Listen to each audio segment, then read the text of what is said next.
Good afternoon, everyone. I'm Bilal Orfali, Sheikh Zayed Chair for Arabic and Islamic Studies here at the American University of Beirut. It is my pleasure to welcome Dr. Kirill Dmitriev, who is the head of the Department of Arabic and Persian at the University of St. Andrews in Scotland. Dr. Kirill is not new to AUB. He's a fan of AUB, in fact. He has organized conferences here at AUB, the Khamriya conference. He is the book review editor of Abhath. For those of you who don't know, it's the best journal in Arabic and Islamic Studies in the world. There is no self-promotion here at all. But he's the book review editor of Abhath, but also the associate editor of the Journal of Arabic Literature. He has published several books. We know his early work on the Hudhalis, Umayyad poetry in general. We know his work on Christian Arabic and Christian Arabic texts. He has recently published, I can say we published since it's in the proof stage and you submitted the proofs, collected articles, a volume of Rinati Yakubi on women on Sakhawi's biographical dictionary. It will be out this month from the American University of Beirut Press. He is known for his ERC grant and his poetic lexicon. There is a website if you want to check it out, hosted with St. Andrews University. His work in general is in classical Arabic poetry and transcultural poetics, and has edited a volume on wine poetry across literary traditions of the Islamic world. This conference was hosted here at AUB 6-7 years ago. Cross-cultural aspects in Arabic literary history are also the subject of his talk today. From India to the Arab world and back to India, Kitāb Bilawhar wa-Būḍāsaf and its transmission in Arabic sources. This talk is part of a bigger project on Kitāb Bilawhar or Varlam. With me, there is a website if you want to check out the website as well. So please join me in welcoming Dr. Kirill Dmitriev to AUB. Thank you very much, Bilal. Thank you everyone for coming. It's truly a great honor for me to be back to AUB to present here. This is, well, no promotion, but I think the best place for Arabic studies in the world. So thank you very much for having me here. I'm very delighted to be here today. In my talk, first, I would like to briefly give an introduction to the story of Barlam and Josaphat. Then we should have a look at its origins and transmission in Arabic, with particular focus on a manuscript from the Hamdani collection and the first published Arabic edition lithographed in Bombay, India. And in the final part, I would like to share with you some observations on the topic of body image in Kitāb Bilawhar wa-Būḍāsaf and discuss with you one unique and remarkable text passage. So, what is the story of Barlam and Josaphat? The legend of Barlam and Josaphat is an outstanding work of world literature. It retells a story of a pious prince and his search for knowledge and salvation. The basic plot of the story is a conversion narrative. In India, a pagan king represses the true religion. At last, a son is born to him and is named Būḍāsaf or Josaphat. An astrologer predicts that he will reign in a spiritual world, for he will become a follower of the true religion. To prevent this, the king confines his child in an isolated palace. Imprisoned in the cage of royal luxury, Josaphat grows up without any knowledge of pain, suffering, or death. As he reaches manhood, he is finally allowed to explore the world outside the walls of his palace. And upon his encounters with a sick, a blind, and an old man, the prince learns about real conditions of human life. Deeply disturbed, he reflects on the unavoidable death awaiting all mankind. At this moment, informed by God of Josaphat's state, a wise man, a hermit, whose name was Bilawhar or Barlaam, is ordered to enlighten the prince. Under the guise of a merchant who owns a magic gem, Barlaam arrives at the court and starts teaching and advising Josaphat. This leads to Josaphat's conversion. So far, the basic plot of the story. The origin of the legend, the origins actually, have been associated variously with India, Central Asia, Egypt, and more recently also with Ethiopia and Nubia. In this context, original and insightful findings have been presented by Basile Laurier. Few text fragments in Manichaean sources found in Turfan suggest that the legend might have originated from the Vita of Buddha, so from the life story of Buddha. Manichaean sources do not provide a coherent narrative. They're just fragments, really very short pieces of texts. Nonetheless, there are some evident connections between the stories of Buddha and that of Josaphat. They are related to the general framework of the narrative, the conversion of the prince and his renunciation of the pleasures of this world in favor of an ascetic way of life, as well as also some specific motifs, such as the description of the white elephant, which the mother of the prince sees in her dream before his birth. The Indian origin of the story raises speculations about its early circulation in the Near and Middle East. This might in fact occurred much earlier than any of the known sources, written sources of the legend, which are present today. Strong influence of Indian religious culture in pre-Islamic Arabia is echoed in early Arab Muslim historiography. Ibn al-Kalbi, in his Kitāb al-Asnam, Book of Idols, places the origins of idolatry in India and associates its emergence in Arabia with flood, which washed the idols from the top of an Indian mountain and brought them all the way to Jeddah, a port of Mecca. And a more explicit account on the spread of Buddhism in the Near Middle East is provided by Al-Biruni. In his famous book on India, Al-Biruni states that in former times, Khorasan, Persis, Iraq, Mosul, the country up to the frontier of Syria, was Buddhistic. Also, Al-Biruni implies that prior to the spread of Zoroastrianism, Buddhists were dominant in Iraq and Iraq. So not just present, but actually their presence was dominant there. Contemporary scholarship regards Iran as the border of Buddhist expansion to the West, India. Yet Buddhist influence is acknowledged also in the larger Hellenistic world of late antiquity. It went hand in hand with the circulation of Buddhist literary material from India, including the narratives of the life of Buddha. Its literary themes and motifs, which later on were incorporated into the story of Josaphat, might have undergone various adaptations and transformations in the Middle East already during the first centuries of the Common Era. In this respect, a Manichaean papyrus codex in the Coptic language, dating to the 5th century, is an intriguing document. It contains a chapter on wa-Būḍāsaf, the wise man from the East, who declares Mani, the founder of the Manichaeism, to be Buddha.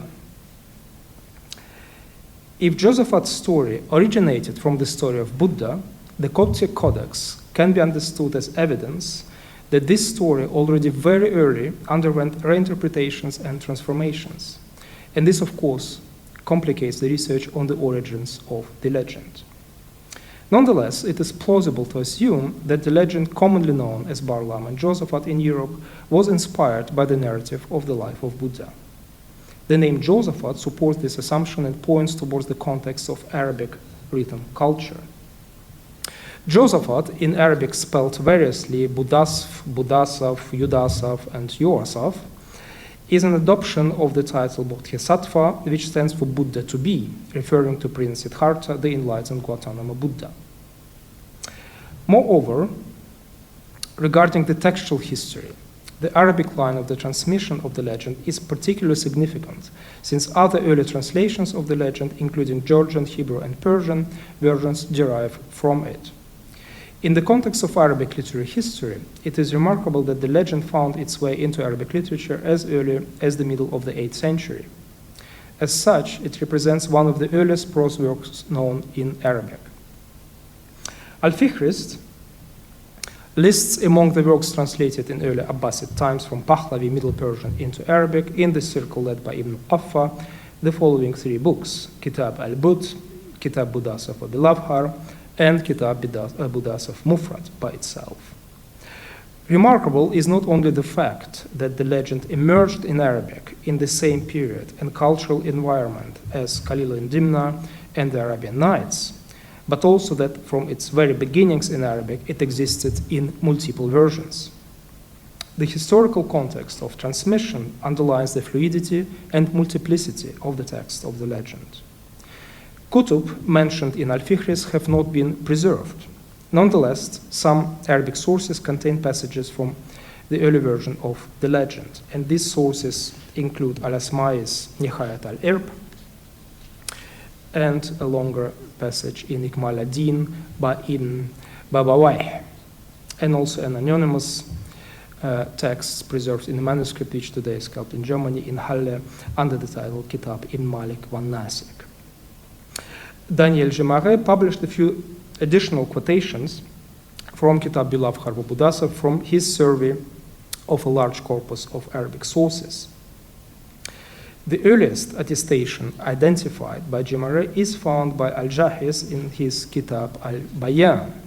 A short passage quoted by Al-Jahiz provides clear evidence that the text of the Kitāb Bilawhar wa wa-Būḍāsaf circulated in Arabic as early as the mid of the 9th century.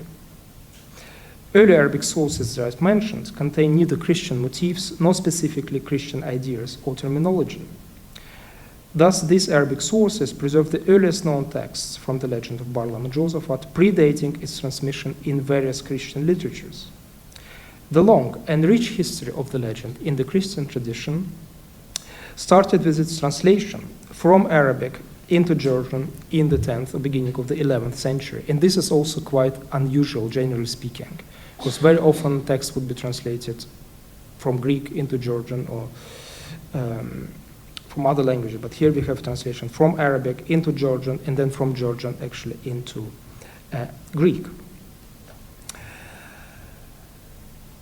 And then Latin and most other European languages, including even such languages as Norwegian and Icelandic. So the story becomes a bestseller in the early Middle Ages, and pretty much all European languages have a version or multiple versions of the text. It was very well known and circulated very widely in Western Eurasia. The wide literary reception of Barlaam and Josaphat in its Christian adaptations led to the emergence of a range of Christian Arabic versions of the story as well. So Christian Arabic texts of Barlaam and Josaphat has been translated mostly from Greek, but also there are versions which have been translated from other languages. There is also later translation from Italian. So obviously someone who did that translation, I think at the beginning of the 19th century, had no idea that the text already exists in Arabic, or that there were Greek sources or other sources translated actually directly from an Italian version. The earliest Christian Arabic manuscripts of the legend are from the beginning of the 13th century. Most of them are from Sinai and Syria. Later Christian Arabic manuscripts from the 14th to the 19th centuries are also from Sinai, Syria, Jerusalem, and Egypt. One manuscript has been recently discovered and identified in the library of the University of Aberdeen in Scotland. It is probably also from Egypt, and I'm still waiting for it to be completely sort of preserved so that one can actually access and study it. Some very interesting manuscripts have also been preserved in Lebanon. One of them is kept in Dar el-Shir, dates to the year 1678. The manuscript, and in particular its illuminations, have been studied by Jules Leroy. A remarkable feature of these illustrations is the depiction of the characters of the story in garments of the Ottoman style. Here just a few examples also adopted from the publication of Leroy, unfortunately only in black and white. This manuscript, as so many other manuscripts kept in Lebanon, are unfortunately not in the public domain, haven't been digitized yet, haven't been made publicly available in the digital form unfortunately. This is another, I think, very interesting illustration, also clearly showing the Ottoman context of the artists who work on this manuscript. And one folio has been used for a cover book edited by Carsten Walbiner, and this is where I have also one color illustration from this Dair Ashir manuscript, showing also basically a character in the contemporary 17th century Italian fashion. Right, quite interesting. Another unique manuscript is kept also in the library of the University of Balamand. And Professor Marlian Kanaan from the University of Balamand has recently published substantial critical study and critical edition of the Christian Arabic versions of Barlaam and Josaphat, and she based her analysis on over 40 Christian Arabic manuscripts. And she actually suggested that a part of this Balamand 147 manuscripts dates to the 12th or maybe even 11th century, part of it. And this is then an argument which would place this manuscript in sort of the earliest attested Christian Arabic text of the version of this legend, which is quite remarkable. This rich textual corpus is a vivid manifestation of the popularity of the Romance and Christian Arabic milieu in Bilat Asham and in Egypt in particular, where Christian Arabic manuscripts of the legend had been produced until the end of the 19th century. Yet the world literary significance of the transmission of Barlaam and Josaphat in Arabic sources is rooted not just in the wide range of Christian Arabic manuscripts of the Romans, but primarily in the unique pre-Christianized version of the story, which has been preserved in Arabic. Originating in the early Abbasid period, at the formative stage of classical Arabic book culture, through the adoption of Buddhist literary material from India, the story of the Arabic Kitāb Bilawhar wa-Būḍāsaf is closely connected also with the early Arabic book printing in the 19th century. And it is the irony of fate, one might say, that the first Arabic printed edition of the legend was commissioned in India, the homeland of the Buddhist Buddha Svita. In the year 1888, Kitāb Bilawhar wa-Būḍāsaf was first printed in Bombay in the printing house Satfari. It is thanks to this printed edition that the full text of a non-Christianized Arabic version of Barlaam and Josaphat's story becomes known to European scholars. So before that, basically, there were only speculations, and there were a lot of discussions related to the origin of the legend and so on and so forth. In the same year, 1888, Victor Rosen, chair of Arabic at the St. Petersburg University, starts working on the translation of the text into Russian. And in the following years, the philological analysis of this Arabic version of the legend helped to identify the Georgian text as a translation from Arabic, thus re-evaluating the entire history of the origin and the textual transmission of the Romans. So the publication and the discovery of the full Arabic version of the pre-Christian version of the story was actually a big sensation beginning of the 20th century, and changed the scholarship ever since. The Bombay edition was printed using the reproduction methods of lithography. Book printing by lithography is essentially the mass production of manuscripts. What manuscript was the Bombay print edition based on? Rosen refers to Bombay manuscript without further details. Jimare, in his introduction to the edition of the Arabic text of Kitāb Bilawhar wa-Būḍāsaf, identifies this manuscript as the one kept in the Hamdani collection. At present, the manuscript is kept in the library of the Institute of Ismaili Studies in London, and a description of it is included in the catalogue by de Blois. The manuscript was produced by the Ismaili community, which came to India from Yemen originally. It is for this reason that the text is called the Ismaili version of Bilawhar wa-Būḍāsaf, even though the content of the book bears absolutely no traces of any Ismaili religious doctrines or teachings. Initially, the manuscript belonged to the private collection of Abbas Hamdani, who was professor at the University of Wisconsin. The manuscript is undated, According to Hamdani and Jemare, it was probably produced around 1870. The text is present on 115 paper folios written in clear Naskhi script and with a systematic layout of 15 lines per page. The text is, generally speaking, of good quality, and this suggests that it was written down by a professional copyist. Hamdani assumed the manuscript being copied in Bombay by a student of his great-grandfather, Sheikh Muhammad Ali Hamdani, and offered by the scribe to his master's family as a donation. Indeed, the name of the copyist, Tayyib ibn Mullah Sultan Ali, appears on a seal attesting to the donation. This seal features on several pages of the manuscript, and remarkably, Tayyib was not only the copyist, but also the binder of the book. Thus, it seems he was involved in the full circle of Arabic book production in the manuscript form in Bombay during the last third of the 19th century.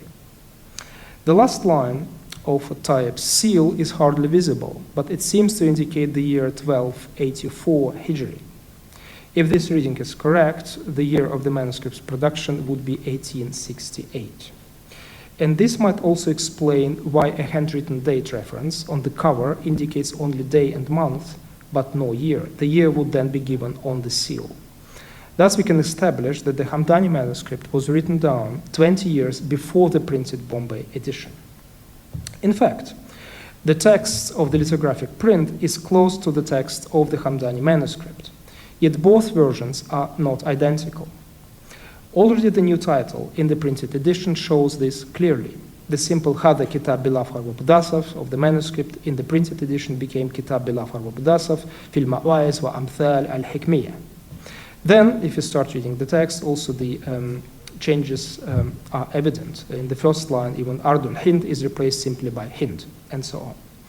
Considering that both documents, the Hamdani manuscript and the lithographed edition, had been produced in Bombay within an interval of 20 years, the entangled history is representative for early Arabic book printing at the transitional stage from traditional manuscript culture to the publishing of printed texts. The question is how the printed text was edited and what can the editorial methods applied in the process of lithographic printing tell us about the earlier practice of manuscript production.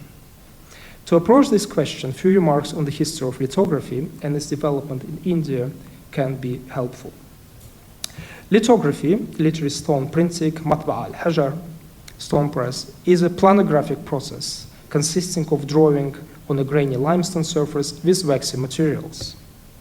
Lithography was invented around 1798 by Alois Zennefelder, a native of Prague residing in Munich. Within 2 decades following Zennefelder's invention, the new printing technology reaches India.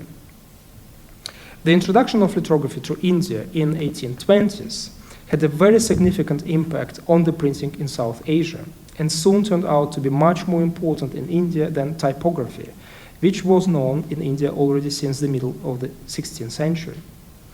In Europe, lithography remained largely in the niche of artworks reproduction. In India, however, it established itself in the mainstream of book production. By 1850, over 1,000 editions of book titles had been lithographed in India. Graham Shaw, in his study on early lithographic printing in Calcutta, pointed out that lithography was relatively cheap, portable, and easy to take as a technique when compared to typography. As such, lithography made printed media much more affordable and easily available in South Asia. Along with the economic advantage of being cost-effective, another crucial aspect fostering the spread of lithography in India was its usability for printing texts in non-Latin scripts and in multiple languages. And this was of particular importance in the sort of multilingual context of India.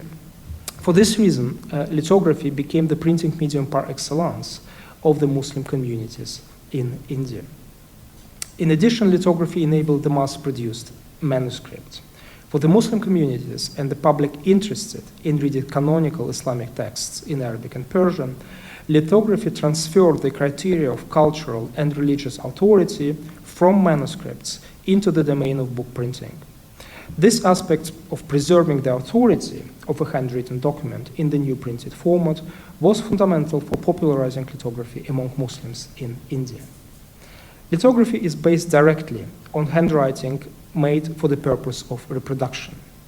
As Adib Khaled has remarked, for the case of Central Asia, lithograph books were printed manuscripts. Lithography allowed the age of script to continue under the guise of print.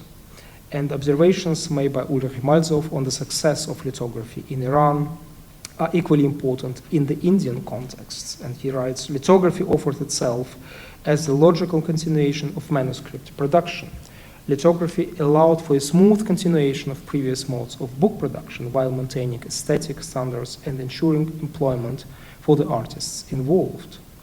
Lithography even contributed positively to keeping the tradition of calligraphy alive, for it made written texts more accessible, thereby widening the circle of readership and stimulating demand. Lithography drew much of its cultural authority from its visible proximity to the manuscript tradition. However, lithographic printing not only produced text visually mirroring manuscripts, but it also involved a direct handwritten text production at the intermediary stage of the printing process. The most common technique would consist of copying a text from existing manuscript or manuscripts on transfer paper and then applying it to the stone by pressure of the lithographic press. From the stone, the image of the new text would then be reproduced in lithographic printing. Lithography, thus, is a hybrid process. First, a non-identical but authoritative reproduction through handwriting and collation is produced. And then, an identical but non-authoritative reproduction is generated through print. This means that lithographic printing integrated and, in fact, was based on the traditional manuscript culture. Prior to printing, one first had to produce a new handwritten copy of a text, a new manuscript. This scribal and editorial process was a direct continuation of the tradition rooted in the long history of manuscript culture. Remarkably, this is attested for the very beginnings of lithography in India before even the emergence of first printing houses owned by locals. The person who pioneered lithography for purposes of book printing in India was James Rind, an assistant surgeon in the Bengal Medical Service.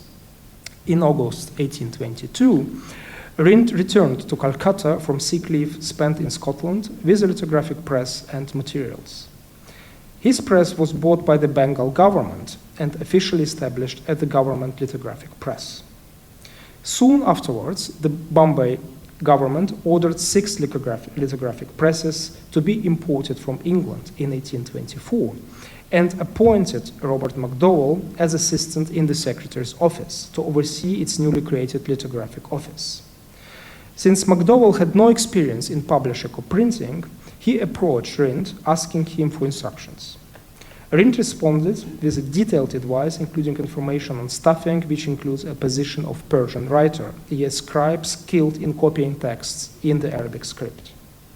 Moreover, Rind explicitly encourages McDowell to get a good cool house, employ an intelligent young man as an assistant, and get a really good writer, whatever the salary might be. Rind was also instrumental for establishing in 1823 the first commercial press in Calcutta, the Asiatic Lithographic Company's press. It was the premier lithographic press in Calcutta during the 1820s, and its greatest achievement was the adoption of lithography for printing books in non-Latin scripts, primarily Naskh and Nastaliq. The first such work was printed in 1825 in Arabic, and it was a volume of Hanafi legal texts entitled Fatawa Hamadiyya. This was followed the same year by an edition of Saadi's Persian classic Pandnama, the earliest work of Oriental creative literature to be printed by lithography in India. The impact of the Asiatic Lithographic Company's press upon the use of lithography by Indian Muslims cannot be overestimated. Within a decade, lithography spread from Calcutta across Upper India. This process was stimulated by the establishment of private printing presses owned by locals, Indian Muslims in particular. The first Indian-owned lithographic press was that of the Muslim Fiz Ali, located in the suburb of Calcutta and operating as early as 1830s. The major impetus for the publication of Arabic books by and for local Muslim communities in India was an educational one, training in the Arabic language and Islamic heritage. Cultural and linguistic distance, most publishers were non-Arab and non-native speakers of Arabic, stimulated scholarly approach to text and motivated the development of critical editing. The printing of canonical books of Arab Muslim heritage relied on critical editing of some scholarly quality, often on the basis of multiple manuscripts which were corrected and collated, muqabala. Whether the Bombay edition of Kitāb Bilawhar wa-Būḍāsaf was produced on the basis of more than one manuscript is not entirely clear, but what is clear is that the text underwent an editing process, and key function in such a process had a person called musahih, corrector. The term has its roots in Arabic written culture of the manuscript age. The verb to correct, sahaha, is the classical term used for the task of weeding out mistakes from manuscript copies. Correctors played an integral part in the production of printed Arabic books in India until the 1930s. Their task was primarily one of proofreading. At the early stage of book printing, they also adopted editorial functions. Correctors' work would often be also given credit in the colophon, a section at the end of the book. As such, colophons are characteristic of the manuscript tradition, and it is remarkable that early Arabic printed books editions in India adopted this format and included colophons. The Bombay edition of Kitāb Bilawhar wa-Būḍāsaf features 3 colophons. The first one is adopted from the text of the manuscript, the Hamdani manuscript, and it is almost identical with the colophon in the Hamdani manuscript. This colophon is then followed on the same page of the printed book with another colophon. And in the edition, the third and final colophon is printed on the last page of the book. It is the corrector's colophon, which mentions the printing house, the year of the publication, the name of the corrector. In our case, the proofs were corrected by an Ismaili Shaykh, Bayan Sahib Abd Ali Hafiz Shi Sahib. The reason that the corrector's colophon is placed at the end of the book, in addition to other 2 colophons, is that it is separated from them by a text of a poem on soul by Ibn Sina, a text which does not belong to the story of Barlam and Josaphat, but was added to the printed text by the editor or corrector for some reason. Another major addition to the text is a doxology passage at the opening page of the book. Along with these additions, the text of the printed Bombay book differs from the text of the Hamdani manuscript by frequent omissions, variations, and corrections. It is plausible to assume that these textual interventions were all the result of the work by musahih, being not just a passive proofreader, but also an active editor of the text. This assumption is supported by the first known account of the role of the corrector in the printing of books. It was written by the Yemeni corrector, Abdul Rahman al-Muallimi, in India in the early 1930s. Al-Muallimi outlines 3 stages of correction. First, a new manuscript copy, the draft copy, is made on the basis of an existing manuscript, the source, al-asl. The first step of the correction is the collation of the draft copy and the source. The second step, which Al-Mu'ammili calls the true or scholarly collection, tasheeh haqiqi, tasheeh ilmi, involves comparing other manuscripts of the work with the draft copy in order to incorporate into the latter any superior readings, additional information, or helpful marginalia that the other manuscripts may contain. And the third step, which Al-Mu'allimi calls print correction, is carried out once proofs are printed. These are again read by a lecturer to the corrector to allow the latter to spot any errors. Step 1 and 3 follow the traditional work procedures of scribes, aimed at the accurate reproduction of the original work. The second stage, the scholarly correction is different. It empowers the corrector to take a proactive role in establishing the text. Lithography preserves the individual, not just artistically by means of an individual handwriting, but also scholarly, enabling individual editorial choices based on individual knowledge, personal taste, and subjective preferences. Lithography maintains the pre-egalitarian hierarchies of scholars and manuscript culture textual specialists.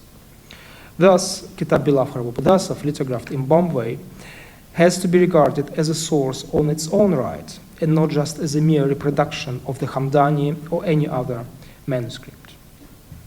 Following the general remarks on the story of Barlaam and Josaphat and remarks on the lithographic publication in Bombay, which made the non-Christianized Arabic version of the Romans widely known in European scholarship, I would like to discuss with you one aspect of this version of the story, namely the body image in Kitāb Bilawhar wa-Būḍāsaf. The Kitāb is a story about spiritual transformation, yet body plays a decisive and absolutely central role in it. The representation of body image in Kitāb Bilawhar wa-Būḍāsaf reflects the holistic understanding of human identity as unity of body and soul. Two aspects can be distinguished: an outer, zahir, and an inner, batin, part of human being. Yet only in their unity, in the unity of spirit, ruh, and flesh, jasad, a human being is fully constituted.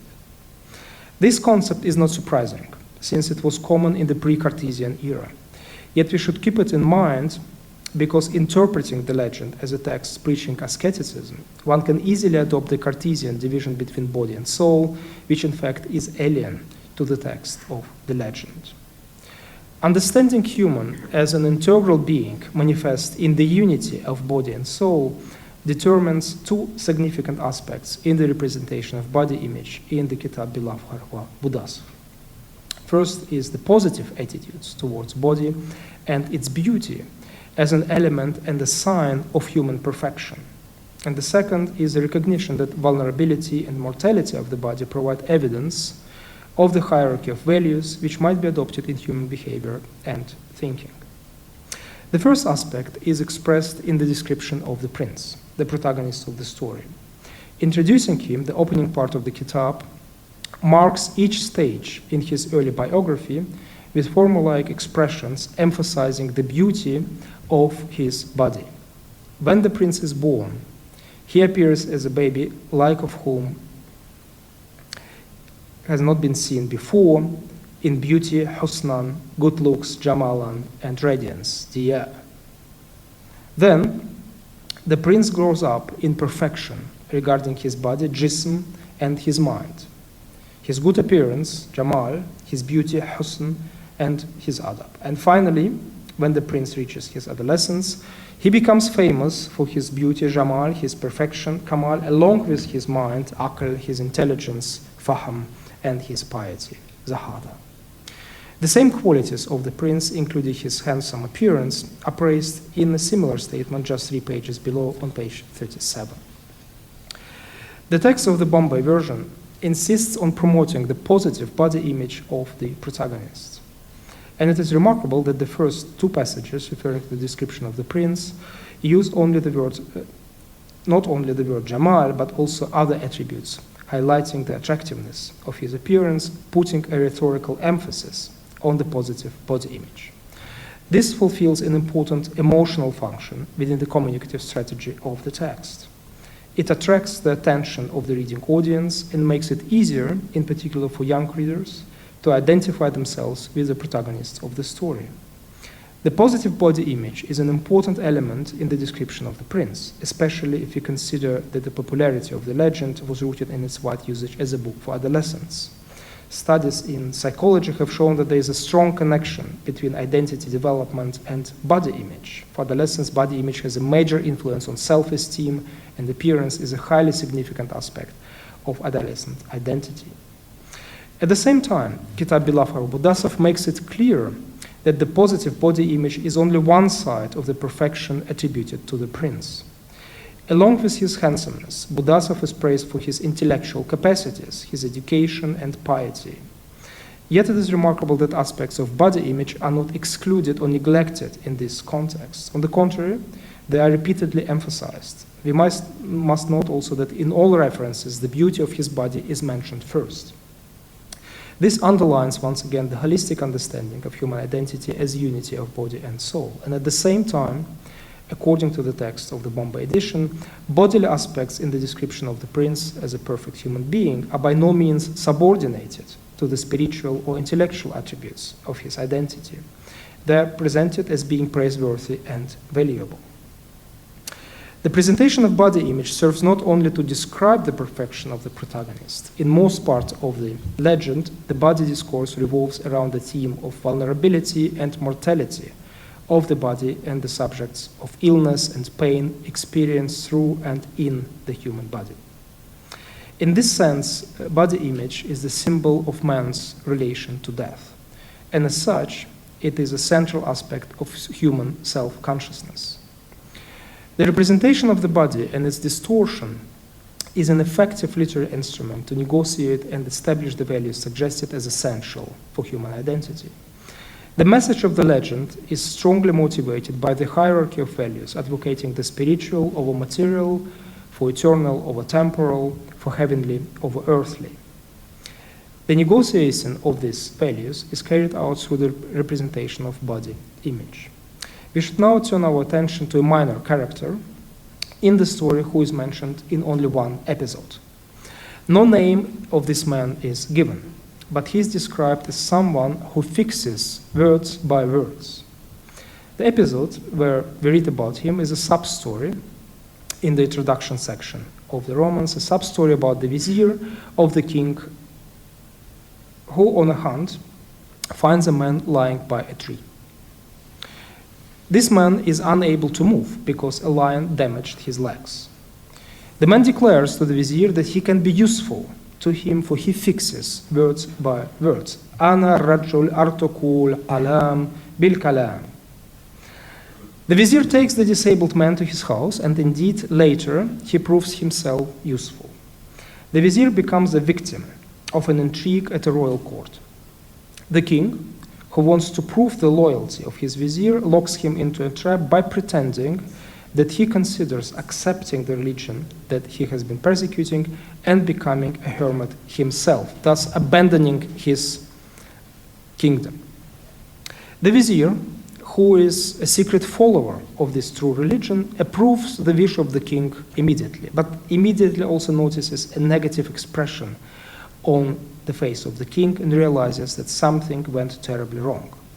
He goes home in a depressing emotional state, disappointed, dejected, saddened, not understanding how it happened. He suffers from insomnia and then remembers the picture of birds. The man advises him to use a powerful body image, namely to dress himself as a hermit, to shave his head and appear in this guise before the king, declaring that he is ready to join him in his ascetic endeavors, and thus would actually not claim the vacant, basically, throne of the king, right? So this convinces the king of the vizier's loyalty, and any suspicion is removed from him. The story of the vizier and the man who fixes words is significant because it symbolically conveys the central function of the legend as a narrative, healing human trauma. As Aleida Osman has pointed out, trauma is the impossibility of narration. When the vizier notices the negative reaction on the king's face, their conversation breaks up. Neither the king nor the vizier say anything else to each other, and the vizier sinks into a state of depression.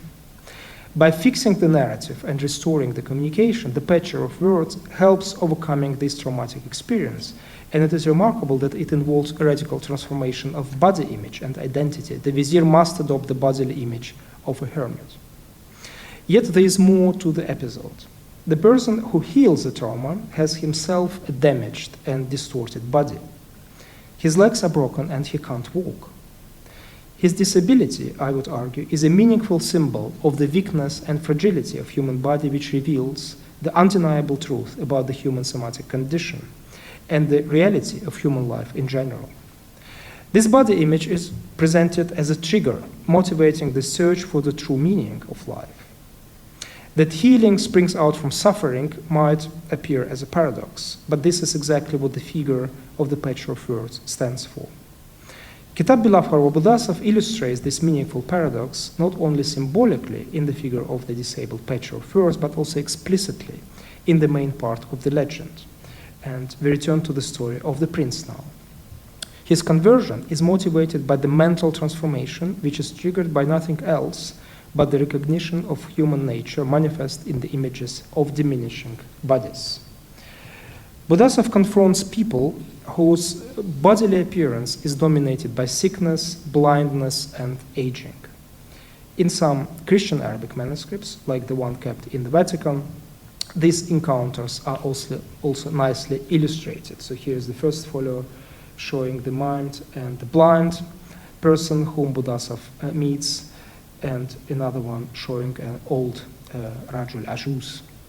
So these encounters shock the prince, and it is remarkable that the text of the Kitāb Bilawhar of Būḍāsaf describes his immediate reaction to this as a direct somatic effect. فَلَمَّا رَأَى بُوْدَاسَفْ ذَلِكَ اِكْشَعَرَّ مِنْهُ جِلْدُهُ. When Būḍāsaf saw this, his skin shuddered from the fear or disgust of it. This clearly expresses a somatic effect, a direct bodily reaction. For comparison, the Vatican texts or other Christian Arabic versions mention only that the immediate emotional reaction of the prince involved his soul, so nafsuhu, or himself. So his soul abhorred them, or takarahat nafsuhu, right? His soul was disgusted. And this is also the reading in the Balamant manuscript edited by Marlene Canaan recently, and she translates it also, Epouvanté par ce spectacle. So he was just terrified by seeing this, right? Whereas the pre-Christian Arabic version has very nicely this aspect of that he felt it on his own skin, right? And considering also that in the Arabic original, just 2 lines above, the maimed man is described as having yellow skin, isfarra jilduhu. The reference to Būḍāsaf's own skin, iksha'arra minhu jilduhu, puts further emphasis on his identification with the fate of the sick man as a somatic and not just as a mental experience like it is presented in the Christian Arabic versions. Shocked by his encounters with sick and old men, Būḍāsaf falls into a depression. And like the vizier, experiences a deeply disturbed state of mind affected by sadness, constant worrying, and insomnia. Then he went back saddened, burdened, hating himself, despising his kingdom and the kingdom of his father, and he stayed so for days. Then he went back repeating these words to himself, repeating them again and again, and he couldn't sleep all night. Moreover, the prince is described as finding no peace of mind and feeling himself like someone who is constantly searching for something he had lost.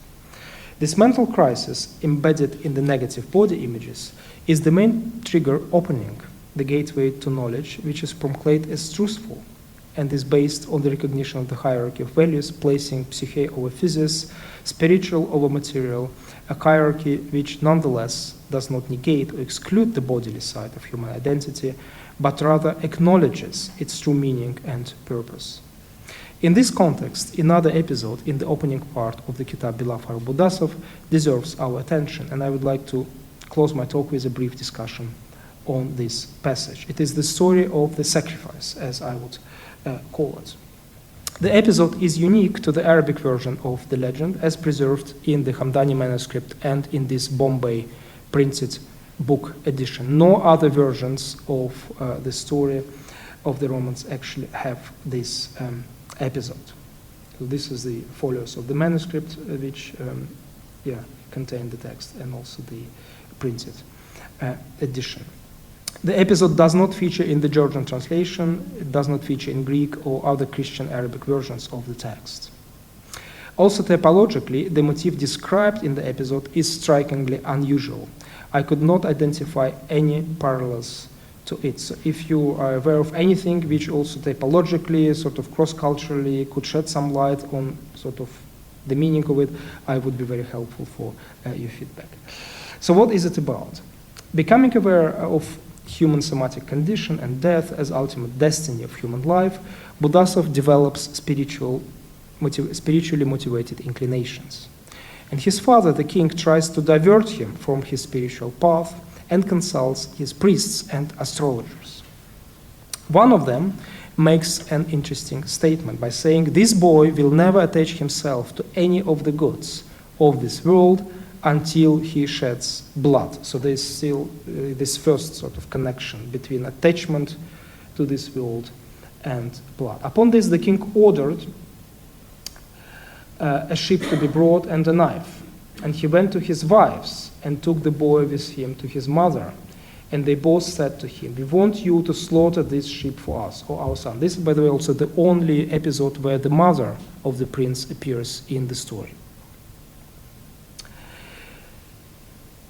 So first, Būḍāsaf resists, and he regards it as a sin. He doesn't want to do it, but since his parents insist on it, he says, "All right, for you, I will do the favor." And he rolls up his sleeve and took the ends of his dress and tuckled them into his belt, and led the sheep and said to his father, "Hold its head." And he said to his mother, "Hold its legs."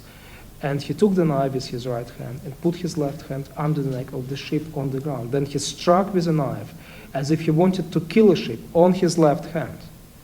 And the knife plunged into his hand and he fainted. And the full translation of the episode is then on your handout. What is basically following that, of course, his parents are also terrified, and then sort of Būḍāsaf preaches to them, "If you can't remove this pain from me, how can you then claim that you will basically remove the sin of killing the sheep from me in the hereafter?" Basically illustrating that his inclination to spiritual life is fully justified. And this basically is then the end of the introductory section, and the passage continues with the arriving of the Barlam and the preaching. So that's a remarkable passage, which I think also once again underlines the centrality and importance of somatic aspects in the story of the representation of body image, but also the aspect of the vulnerability of the body as a gateway to the discourse on spiritual values. And if you have any also comments or maybe ideas related to the sort of history of this particular motif, self-sacrifice, I would be very grateful to learn also from your expertise on this. Thank you very much for your attention. This is also the link to the website of the project, which Bilal kindly mentioned. It's basically where we try to collate the manuscript and also publish them digitally. Yeah, thank you very much.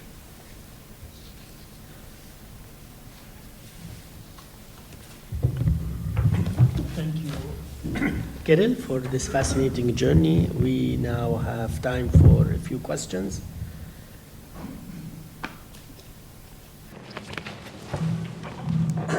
Thank you very much for the interesting presentation. I have two questions. One about the text. One about the text itself. But before that, I have something I want to ask about lithography. Mm-hmm. You know, we know that a lithographic edition is, in fact, exactly the same as we call now a photocopy of a manuscript. But at that time, they did not have photocopy machines. So it's exactly, so there is a manuscript, there is a scribe who transcribes, in fact, a book, and then they send it to Bombay, and there they produce a lithographed edition. It is exactly as we do now if you want to have a facsimile or a photocopy of a book. But to tell you the truth, until now, I have not been able to know how they used to lithograph a manuscript. You know, this manuscript, how it goes there, and then it returns without any damage. Because, you know, I have a manuscript of the original manuscript of a lithograph, of the same book lithographed in Bombay. I have the manuscript, it is untouched, but it was lithographed. How do they do it? Do you know? Well, in the case of Kitāb Bilawhar Būḍāsaf, this is definitely not an exact copy, at least of the Hamdani manuscript, but the text was produced, so they produced a new manuscript on the paper and using the ink which could then be transferred to the limestone. See what I mean? So there is an intermediary stage, which I think is actually decisive, and we are not always aware of this. It's not a facsimile technology.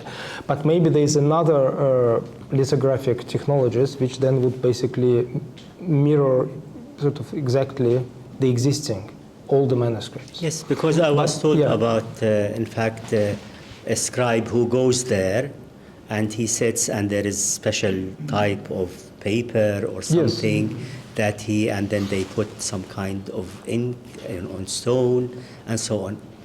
But there has been something different, definitely, because of evidence that I have. That, I mean, there is a manuscript which was transcribed outside Bombay. And then it was taken from Persia to Bombay, and then that manuscript was lithographed, published in a lithographed edition, and then, it returned, and one such manuscript ended up with me. But really, I don't know. And I always thought that they actually destroyed the manuscript. No, the manuscript remains. I have, in fact, also a manuscript of a Quran from the 19th century, which was lithographed in Tabriz, and no, you will not get these. Really, until now, I have not been able to know about this. If one day you discover that... Which may be investigated in more detail in relation to know. particular texts. Yeah. Here in this text is definitely there is the intermediary stage. Also from the early accountants, they always, also this, Rintrice in his, I think, very detailed instruction, pay the scribe whatever it costs, right? Very interesting. Actually, the salary was as high as his own, sort of being the director of the press, because the scribe was the most important person, sort of the one who produces the text, which is then lithographed, right? So, but then maybe the technology evolved something, they were able maybe to do something which is more on the facsimile side. One day I should go to India and find out how they used to do it. Really, it's very interesting for me. And you had the second question? The second question is about the text itself. In fact, of course, I'm not aware of all the different manuscripts that you have, in fact, consulted. But I have checked at least 3 different versions or different editions. One of them is Ibn Babawai and Kamal al-Din. The other one, which was published by the Al-Maktab al-Sharqiyya. And the third one, in fact, is the one that you have referred to. Why do you think there is so much significant, in fact, difference between the different versions? As if sometimes I think you definitely know better than me about this. Don't you think that, in fact, scribes who used to transcribe these different manuscripts were making those versions adaptable to their society in which it was transcribed? For example, Ibn Babawai, he is putting this story in support of the concept of the occultation of the hidden imam.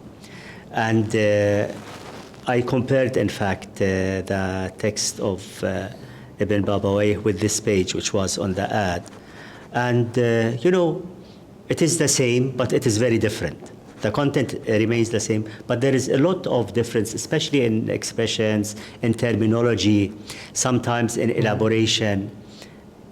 Did you find out the reason behind this significant difference? Absolutely. Thank you very much for this. This is a very important aspect of the transmission of the story. And this is what makes, actually, Barlaam and Joseph, to me, one of the most interesting texts, because all these different sort of manuscripts, different translations, are not just translations, but they are adaptations, appropriations of the text. And as such, the text is then serves, the plot of the story serves as a mold, which is then basically, filled with sometimes contradictory ideological also or doctrinal teachings, right? Sort of whatever. And the vice, Barlaam says this, and then we have sort of in Christian texts, sometimes it's basically an apology for Catholic doctrines, and the other in 19th century we have here also in Lebanon translations which were used by Protestants, which are basically against the Catholics in the same narrative sort of framework, right? So this is exactly what makes this text so interesting and different also from, say, many versions of texts like Khalil and Dimna, right?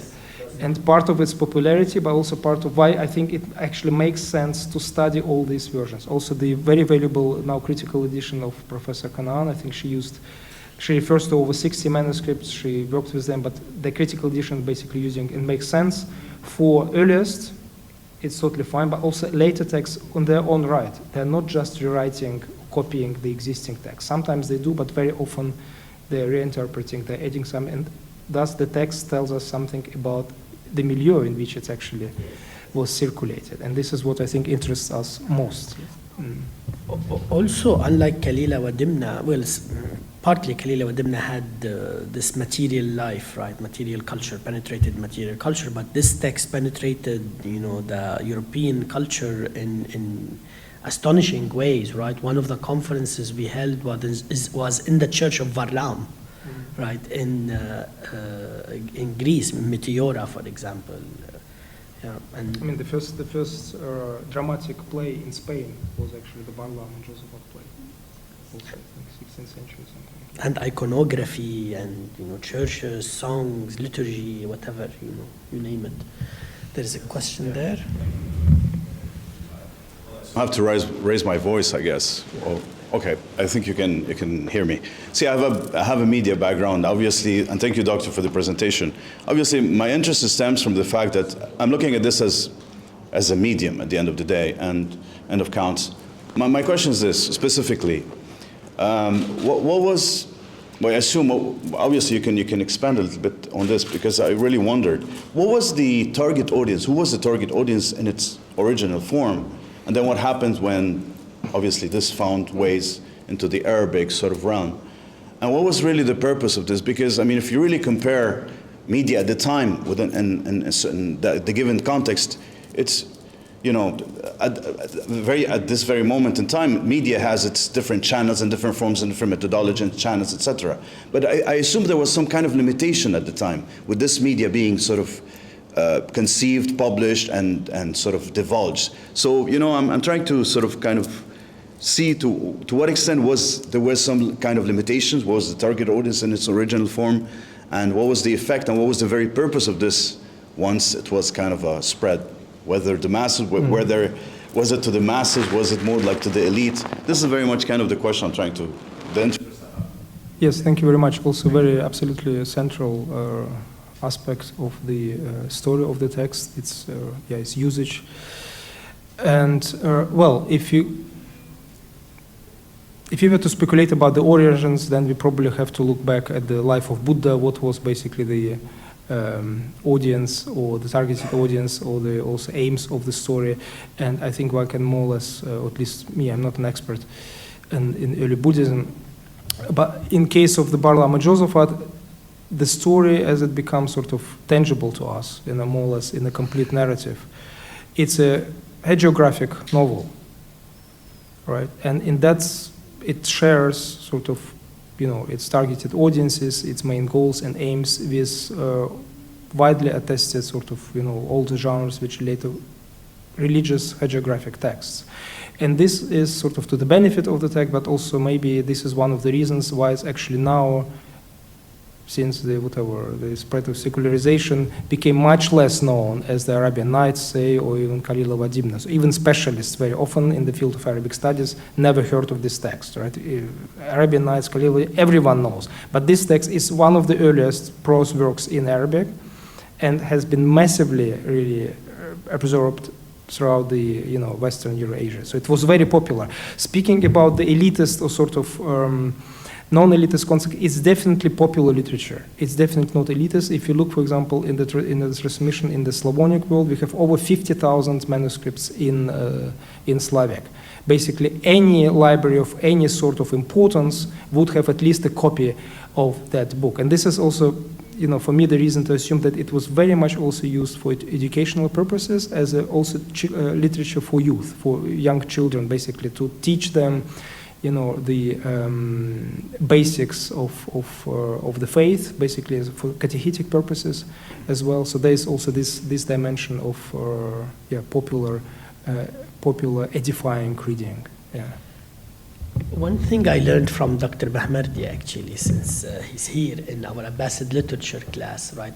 You'd always read Bashar bin Burd and in Sha'ubis and etc. And you taught me that Bashar bin Burd was actually, from Bactria, right, originally. And there was this very strong interest in the early Abbasid society in Buddhism, in Bactria, Manichaeism, of course, Kalila wa Dimna, as well. So they actually sponsored such translation. So they served their own purposes.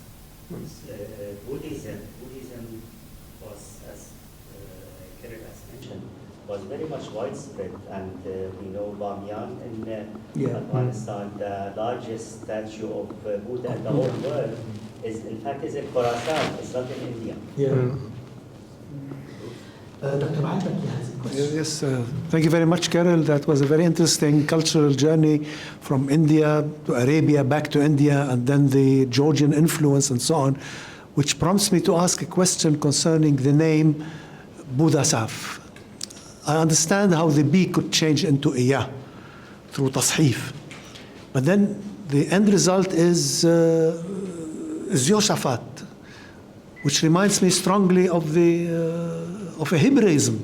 Is there a Hebraism here, a Hebrew influence, where Yehoshaphat is the name of a king of Judea, means God has judged, Yahweh has judged.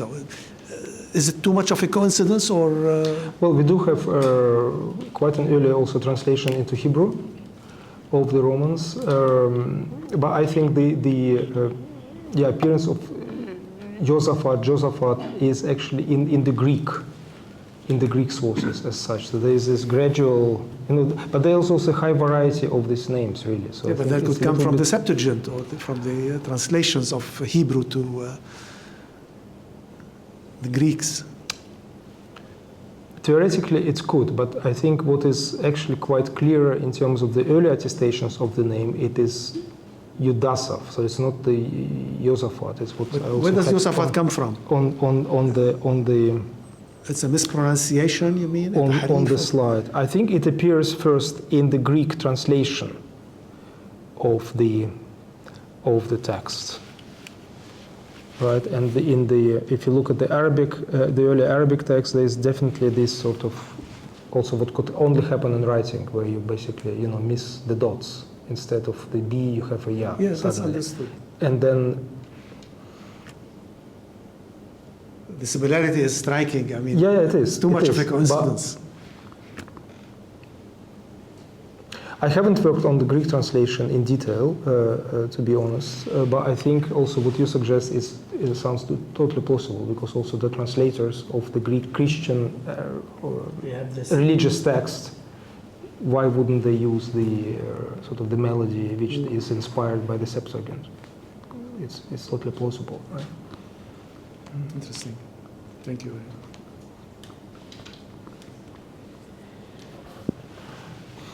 Thank you so much.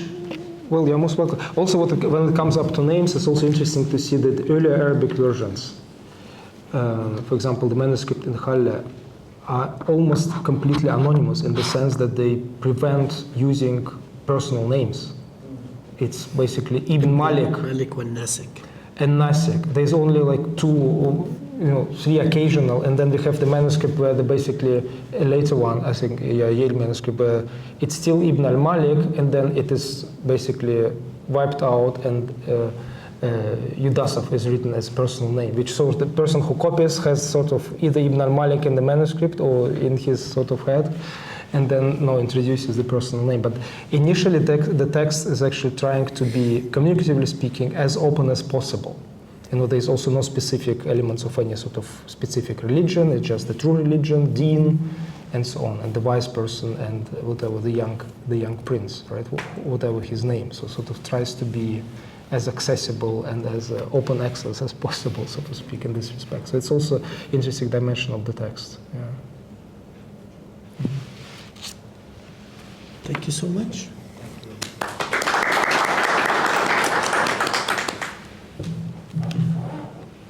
Thank you.